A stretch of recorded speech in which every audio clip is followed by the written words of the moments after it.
Hello बच्चों, स्वागत है आप सभी लोगों का आपके अपने इस YouTube channel new life chemistry classes में।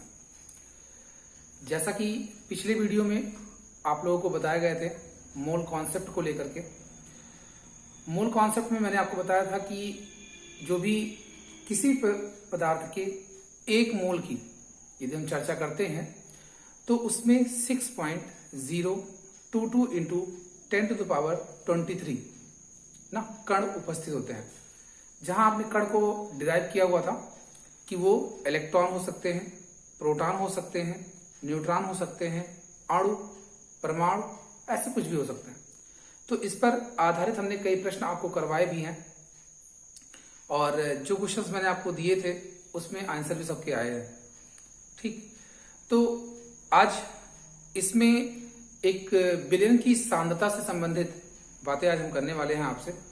और विलयन की सांद्रता से संबंधित जो यहाँ पर है, वैसे तो अब नए सिलेबस जो कि आपका आया हुआ है उसमें से ये हटा दिया गया है, लेकिन अगली क्लास के लिए आपको ये टॉपिक जानना मस्ट है। क्योंकि अगर इसमें आप इसको अच्छे से समझ नहीं पाएंगे तो वहां जाकर के आपको थोड़ी सी प्रॉब्लम होगी। ठीक है ना। तो एक टॉपिक ही समझिए, आपको एक्स्ट्रा ही पढ़ाया जा रहा है, लेकिन एक्स्ट्रा इसलिए बताया जा रहा है क्योंकि इसका रिलेशन जो है वो अगली क्लास में है। ठीक है। और इसमें जो भी क्वेश्चंस आपको दिए जाएंगे, क्योंकि आप यहाँ बात करने वाले हैं विलयन की सांद्रता से संबंधित, और विलयन की सांद्रता की जब आपसे बात की जा रही है तो ऐसे में क्या होगा, इस पर बेस्ड कुछ क्वेश्चंस मिलेंगे। तो जो क्वेश्चन इस पर होंगे उसके लिए आपको यहाँ पर टाइमिंग भी कुछ दी जाएगी और साथ साथ कुछ क्वेश्चंस आपकी होमवर्क के पर्पज से रहेंगी, तो उसको आप सॉल्व करें। और वीडियो को सभी लोग जब अंत तक देखेंगे तभी आपको पता चलेगा कौन सा क्वेश्चन आपको दिया गया है और कौन सा आपको हल करना है, कौन सा नियम बताया गया है। ठीक है। वीडियो को यदि आप आधे पे स्किप कर देते हैं तो इसका कोई मतलब नहीं रह जाएगा। इसलिए प्रयास यही करिए कि आप इसको 2 या 3 शिफ्ट में देखिए, लेकिन देखिए तो पूरा, और जो क्वेश्चन पे दिए जाए उसका आंसर भी करें। ठीक है, जिससे ये चीजें ज्ञात हो सके कि यहाँ जो बातें बताई गई हैं वो आप समझ गए। ठीक है ना। तो हम डिस्कस करने वाले हैं आपसे आज विलयन की सांद्रता को लेकर के। तो देखिए विलयन की सांद्रता को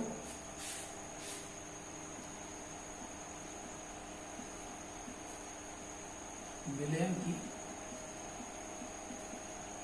सांद्रता, कंसंट्रेशन ऑफ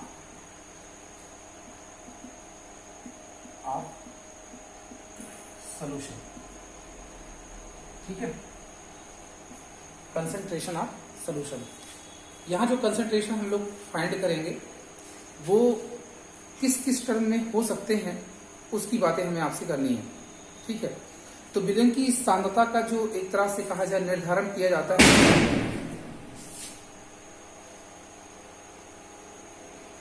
तो बात आपसे कर रहे थे विलयन की सांद्रता को लेकर। तो इसमें है क्या कि जैसे कौन कौन से टर्म में आप इसको एक्सप्लेन कर सकते हैं, पहले उसकी चर्चा कर लेते हैं आपसे। पहला है आपका मोलरता, जिसको आप मोलरिटी बोलते हैं।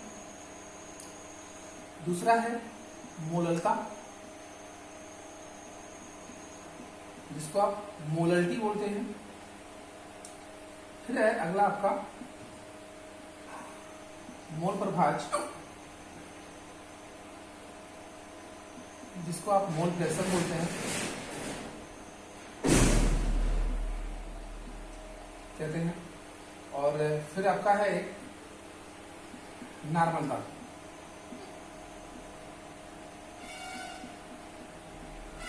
जिसको आप नॉर्मलिटी कहते हैं। ठीक है। तो ये इतने टर्म्स हैं जो आपको जानना है कि विलयन की सांद्रता आप कैसे निकालेंगे ना।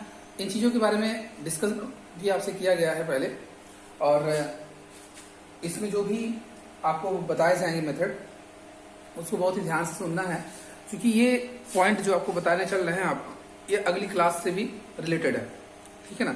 तो इसलिए इसको आप काफी केयरफुली देखिए। चलिए पहले स्टार्ट करते हैं इसमें।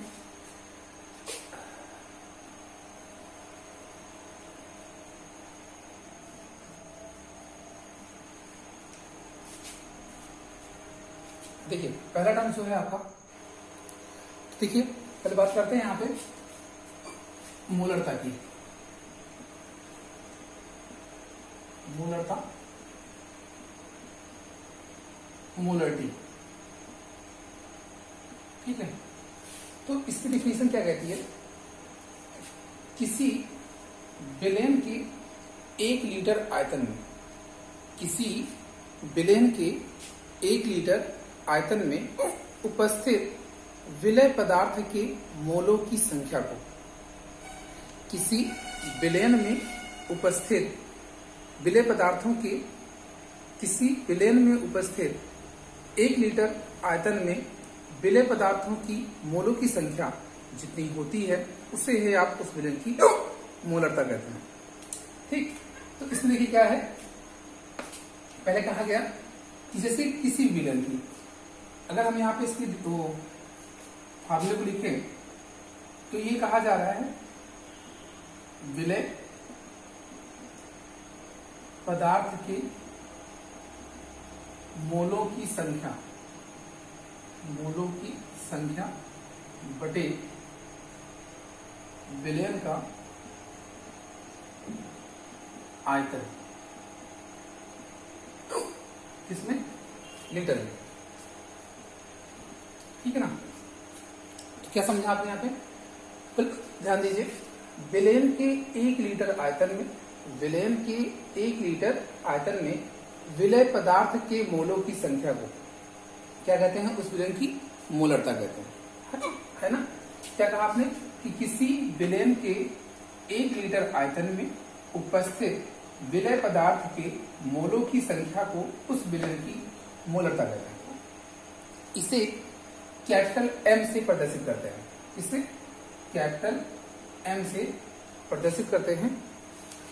और इसमें बात यह आती है कि मोलों की संख्या हम लोग कैसे ज्ञात करेंगे, है ना। देखिए मोलों की संख्या ज्ञात करने का तरीका आपको पिछली वीडियो में बताया भी गया है। मोलों की संख्या बराबर पदार्थ का द्रव्यमान, जो कि ग्राम में आपको दिया जाएगा, बटे मोलर द्रव्यमान, ठीक है।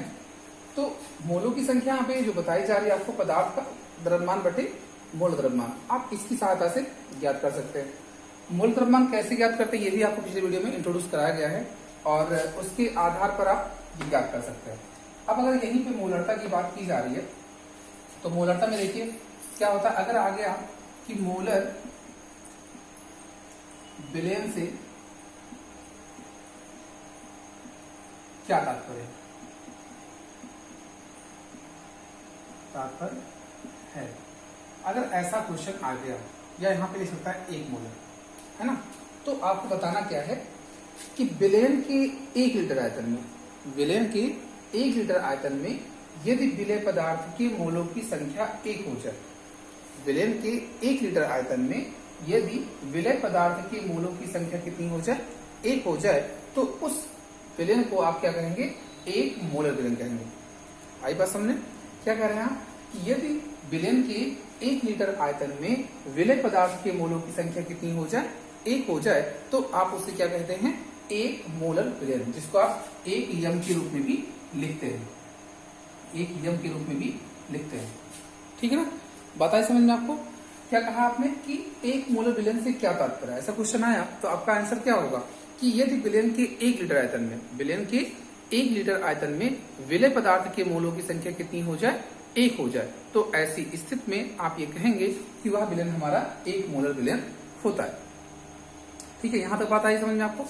फिर देखिए, अब आपसे इसी में कहा जाता है, इसी तरह से कहीं अगर देसी मोलर की बात होगी, जैसे m/10, इसको आप कहते हैं देसी मोलर।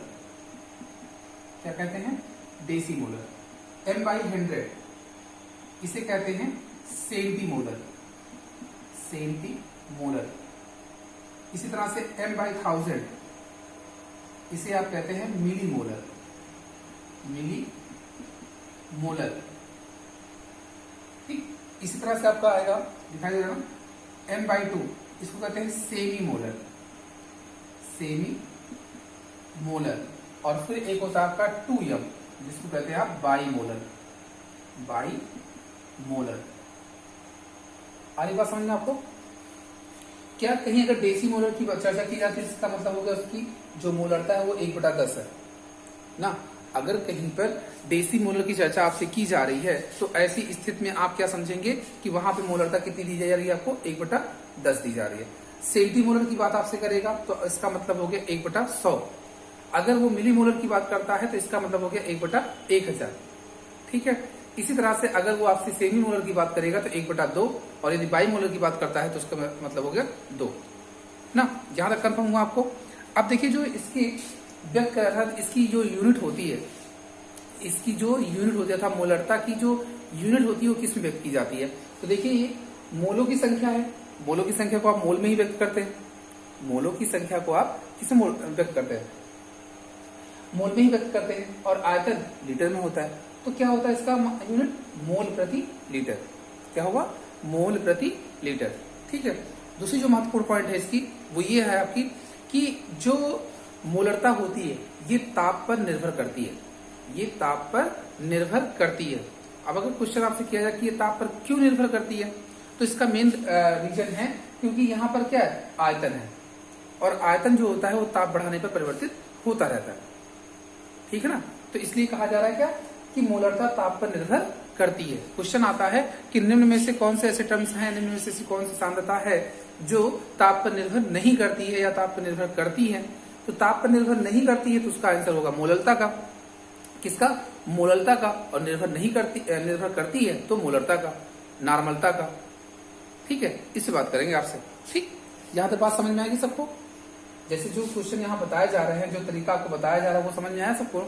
कोई कंफ्यूजन अगर किसी को होती है तो कमेंट बॉक्स में जरूर बताएं। ठीक है। अब देखिए इसके बाद जो आपका है, जब आप इतना कर लेते हैं तो एक स्थिति इसमें और आपसे पूछी जाती है कभी कभी, इसको नोट कर लीजिएगा सब लोग। हाँ देखिए क्वेश्चन क्या आता है कि मान लीजिए कोई विलेय पदार्थ है या कोई विलयन है उसमें, तो किसी पदार्थ के विलयन में, किसी पदार्थ के विलयन में यदि आप क्या करते हैं? विलायक की मात्रा और बढ़ा देते हैं। किसी पदार्थ के विलयन में यदि विलायक की मात्रा बढ़ा दी जाती है तो उसमें क्या होता है? वो तनु हो जाता है। विलयन आपका क्या हो जाएगा? तनु हो जाएगा। तो तनु हो जाएगा इसका मतलब प्रारंभ में उसकी मोलरता कुछ रही होगी, प्रारंभ में उसकी मोलरता कुछ रही होगी। ठीक, उसका आयतन कुछ रहा होगा। जब आप उसमें उस विलायक की मात्रा को बढ़ा दे रहे हैं तो मोलरता उसकी बदल जाएगी, उसका आयतन कुछ बदल जाएगा। तो ऐसी स्थिति में जो अगर मान लीजिए कि हम किसी पदार्थ के विलयन में यदि विलायक की मात्रा को क्या करते हैं? बढ़ा देते हैं, तो उसकी गणना हम निम्नलिखित समीकरण के द्वारा कर सकते हैं, जिसे आप क्या कहते हैं? तनुता समीकरण। क्या बोलते हैं? तनुता समीकरण। अब तनुता समीकरण देखिए क्या होता है। अगर प्रारंभ में उसकी मोलरता m1 थी और आयतन v1 था, तो सेकेंड टाइम जब आपने उसमें क्या कर दिया? विलायक को डाल दिया, तो अब उसकी मोलरता कुछ न कुछ तो चेंज होगी। तो सपोज करिए वो उस टाइम m2 हो गया और आयतन v2 हो गया, यानी कि ये m1 v1 equal to m2 v2, जिसको आप क्या कहते हैं? तनुता समीकरण कहते हैं, डायल्यूशन इक्वेशन। तनुता समीकरण, डायल्यूशन इक्वेशन। ठीक है ना। ये चीज है, ये महत्वपूर्ण है, काफी पूछी भी जाती है। तो चलिए इस तरह से आप मोलरता की गणना कर सकते हैं ना। इस पर आइए एक क्वेश्चन देख लेते हैं पहले कि कैसे आप सॉल्व करेंगे। चीजों को आप नोट करते चलिएगा, दिक्कत कहीं होती है बताते चलिएगा। हाँ देखिए जैसे क्वेश्चन क्या आया कि अगर उसने दे दिया 20.6 ग्राम NaBr को 500 ml जल में घोला गया। विलयन की मोलरता की गणना कीजिए। विलयन की मोलरता की गणना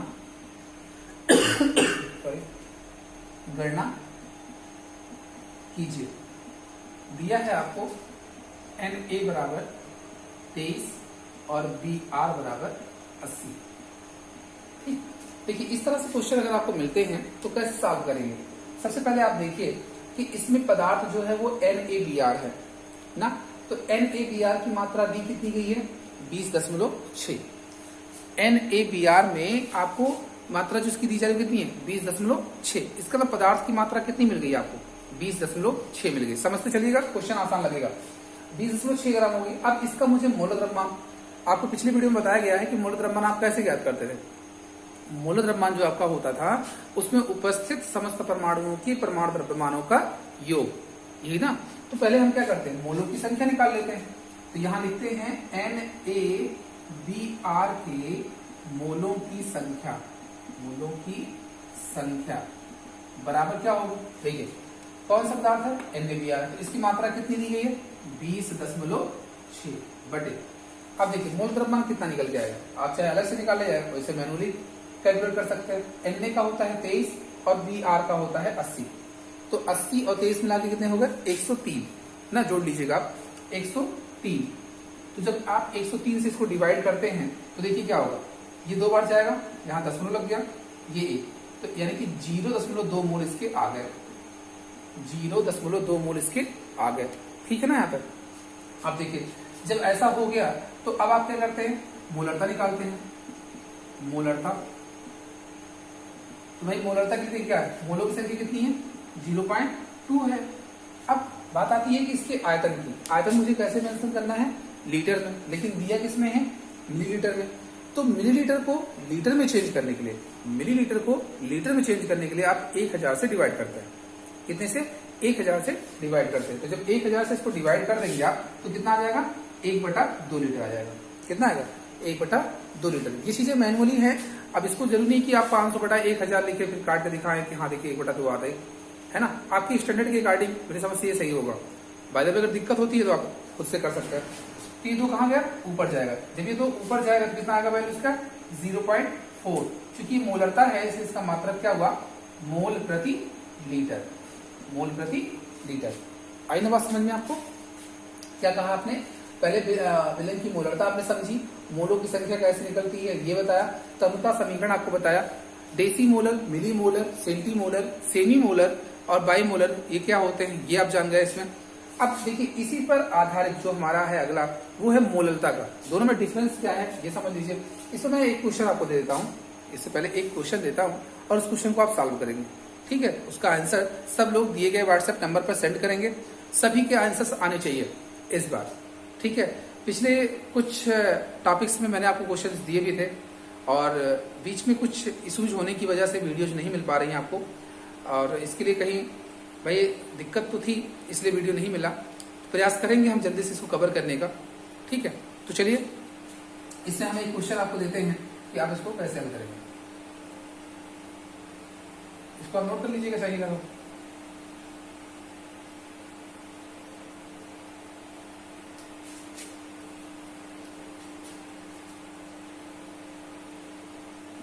दस 10.6 ग्राम सोडियम कार्बोनेट को 250 ml जल में घोला गया। विलेन की दिख रहा है ना सबको, विलेन की मोलरता की गणना कीजिए। यहां दिया है आपको Na बराबर 23, C बराबर 12, O बराबर 16 है ना। इसका आंसर सभी के द्वारा आना चाहिए। ठीक है, ये क्वेश्चन फॉर यू, ठीक है ना, आपके लिए है ये। तो चलिए सॉरी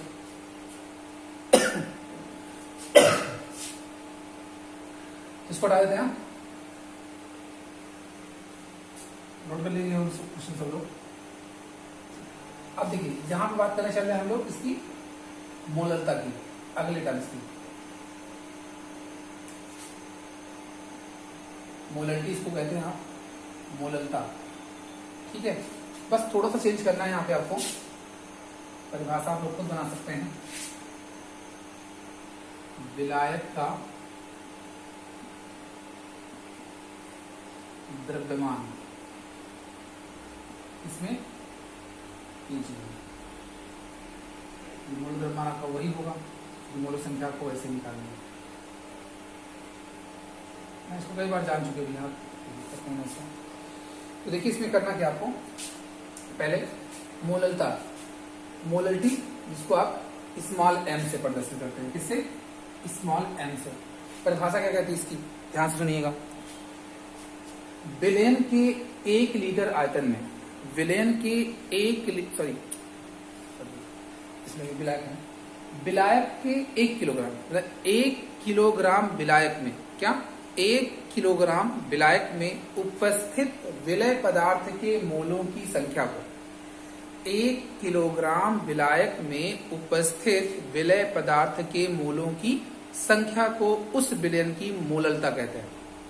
बात समझे आप, क्या कहा, 1 किलोग्राम विलायक में, 1 किलोग्राम विलायक में उपस्थित विलय पदार्थ के मोलों की संख्या को उस विलयन की मोललता कहते हैं। ठीक है ना, आई बात समझने। अब देखिए मोललता को आपने क्या बताया कि स्मॉल m से प्रदर्शित करते हैं। इसका जो यूनिट होगा, इसकी जो इकाई होगी वो क्या होगी, मोल प्रति किलोग्राम। क्या होगा, मोल प्रति किलोग्राम। सुन रहे ना सब लोग, मोल प्रति किलोग्राम, इसका क्या हो गया, यूनिट हो गई। अब इसकी जो प्रकृति है, इसकी जो नेचर्स हैं यहाँ पे, वो बताया कि आपको कि मोललता जो होती है वो ताप पर निर्भर नहीं करती है। मोललता ताप पर निर्भर नहीं करती है, ये इंपॉर्टेंट पॉइंट है। इस पे क्वेश्चन पूछे भी गए हैं बोर्ड में भी कई बार, और वैसे भी नॉर्मली आपसे डिस्कस किया जाता है। तो मोललता जो होती है ये ताप पर निर्भर नहीं करती है। कोई पूछे क्यों नहीं करती है, क्योंकि यहाँ पे द्रव्यमान की बात होती है। किसकी, द्रव्यमान की बातें होती हैं। और द्रव्यमान की जब आपसे चर्चा की जाती है तो उस स्थिति में, द्रव्यमान की जब आपसे चर्चा की जाएगी तो द्रव्यमान को आप टेम्परेचर चाहे जितना बढ़ाइए उसमें कोई इफेक्ट नहीं पड़ता। ठीक है, तो ये तो आप जान गए, विलायक का द्रव्यमान भी हो गया किलोग्राम में। अब आप मोलों की संख्या वैसे निकालेंगे जैसे निकालते थे। अब यहाँ क्वेश्चन क्या आता है कि मोलल विलयन से क्या तात्पर्य है। वहां मोलर था, यहाँ मोलल। मोलल विलयन से क्या तात्पर्य है, तो परिभाषा में फिर वही आपको करना है कि विलायक के 1 किलोग्राम द्रव्यमान में, कितना, विलायक के 1 किलोग्राम द्रव्यमान में, विलायक के 1 किलोग्राम द्रव्यमान में यदि विलय पदार्थ के मोलों की संख्या, यदि विलय पदार्थ के मोलों की संख्या कितनी हो जाए, 1 हो जाए। 1 किलोग्राम विलायक में यदि विलय पदार्थ के मोलों की संख्या कितनी हो जाए, 1 हो जाए, तो उस विलयन को आप क्या कहते हैं, मोलल विलयन कहते हैं। ठीक है ना, उसे क्या बोलेंगे, मोलल विलयन कहेंगे। यहाँ तो बात समझ में आई आपको। चलिए इस पर एक क्वेश्चन आपको दिखाते हैं। क्वेश्चन आप कैसे हल करेंगे इसके लिए, बस केयर वही करना, मोलों की संख्या जैसे निकालते थे वही निकालेंगे। इस बार जहां आयतन आपको दिया था वहां पे द्रव्यमान दिया जाएगा। क्या दिया जाएगा, द्रव्यमान दिया जाएगा। तो बस आपको ज्यादा कंफ्यूज होने की यहाँ पे जरूरत नहीं है। तो देखिए 5.85 ग्राम NaCl को 750 ग्राम जल में विलीन किया गया, घोला गया। विलयन की मोललता की गणना कीजिए। मोललता की गणना कीजिए। दिया है आपको Na बराबर 23, Cl बराबर 35.5। ठीक है ना, ये याद रखना। अब देखिए ये जो क्वेश्चन आपको मिले तो सबसे पहले दिमाग में एक बात ये क्लिक करनी चाहिए सबके कि हमें मोलों की संख्या कैसे मिलेगी। तो मोलों की संख्या पदार्थ का द्रव्यमान बटे उसका मोल द्रव्यमान, है ना। तो आप देखिए यहाँ पे क्या है कि पदार्थ का द्रव्यमान आपको दिया गया है 5.85। भाई NaCl का द्रव्यमान बराबर है 5.85 ग्राम। अब NaCl का मोलर द्रव्यमान तो क्या होगा, Na का 23 और उसका 35.5 हो जाएगा 58.5। अब NaCl के मोलों की संख्या कैसे निकलेगी, पदार्थ का द्रव्यमान 5.85 बटे मोल द्रव्यमान 58.5। अब देखिए ये बच्चे थोड़ा सा कंफ्यूज होते हैं। कंफ्यूज क्या होते हैं, जैसे पॉइंट के बाद यहाँ देखा 2 डिजिट्स हैं, ठीक, और यहाँ पॉइंट के बाद 1 डिजिट्स है। तो करना क्या है, पॉइंट के बाद आप यहाँ पे 1 0 और बढ़ा दीजिए। अब देखिए दोनों तरफ, पॉइंट के दोनों तरफ जो है वो डिजिट्स क्या है, सेम है ना। तो अगर ऐसा है, चलिए यहाँ देखिए डिस्टर्ब थोड़ा सा हुआ था। हाँ देखिए इसमें क्या बताया मैंने, पॉइंट के बाद कितने डिजिट्स दिख रहे हैं, 2, और इसमें कितने दिख रहे हैं, यहाँ भी 2 है। तो पॉइंट से पॉइंट कैंसिल हो गया। अब देखिए 585 हो गया एक बार, 585 यहाँ भी था, 1 0 बढ़ गया, यानी कि 1/10 यानी कि 0.1 मोल आ गया, ठीक है ना, 0.1 मोल आ गए। कंफर्म है ना। अब देखिए जब ऐसा हो गया तो अब हम किसकी बात करते हैं, विलायक का द्रव्यमान। विलायक का द्रव्यमान तो क्या होगा, विलायक का कितना 750, क्योंकि इसको हमें किलोग्राम में चेंज करना है, बटा 1000। तो चाहे तो आप डायरेक्टली लिख दे इसको 0.75 किलोग्राम। अब क्या करते हैं आप, NaCl की मोललता, ठीक है ना। तो क्या हो जाएगा देखो 0.1/0.75, ये हुआ। फिर से कंडीशन, यहाँ 0 बढ़ाओ, ये देखो है ना, कट गई। तो अब आप यहाँ चाहें 5 दूना 10 और 15 बचे 75, यानी कि 2/15 मोल पर किलोग्राम, ये इसका आंसर होगा। समझ रहे हैं ना सब लोग। तो इस तरह से आप क्वेश्चन को हल करेंगे। एक बार इसका स्क्रीनशॉट ले लीजिएगा। अब इसी पर बेस्ड हम एक क्वेश्चन आपको देते हैं, उसका भी आंसर आपको करना है, ठीक है। देखना सब लोग, इसको नोट कर लीजिएगा। अब देखिए इस पे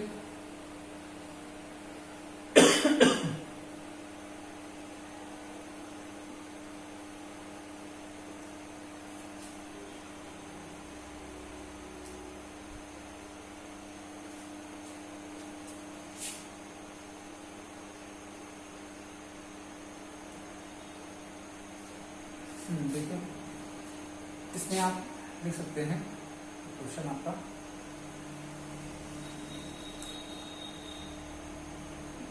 12.8 ग्राम HI को